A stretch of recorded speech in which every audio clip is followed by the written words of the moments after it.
अस्सलामुअलैकुम दोस्तों। जैसा कि आप सभी जानते हैं कि आजकल हर एक की ज़ुबान पर सिर्फ एक ही नाम छाया हुआ है और वो है इर्तग्रल। तो दोस्तों,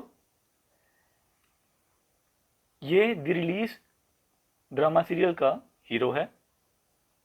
द रिलीज एक तुर्किश ड्रामा है जिसके अब तक 5 सीजन्स छाया हो चुके हैं।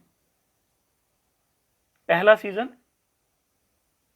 उर्दू डबिंग में आपको मिलेगा और बाकी 4 सीजन्स उर्दू ट्रांसलेशन के साथ आपको मिलेंगे। मीन्स के जब आप ड्रामा देखेंगे तो वो जो कुछ तुर्किश में बोलेंगे नीचे आपको उर्दू में लिखा हुआ नज़र आएगा कि ये क्या बोल रहे हैं। तो इंशाल्लाह आज इन 5 सीजन्स के लिंक्स आपको मैं देने वाला हूं ताकि आप इस खूबसूरत ड्रामा सीरियल को देखकर महजूज हो सकें। उम्मीद है आज की ये वीडियो आपके लिए काफ़ी फ़ायदेमंद साबित होगी। मिलते हैं इंशाल्लाह नेक्स्ट वीडियो में। तब तक के लिए अल्लाह हाफिज़।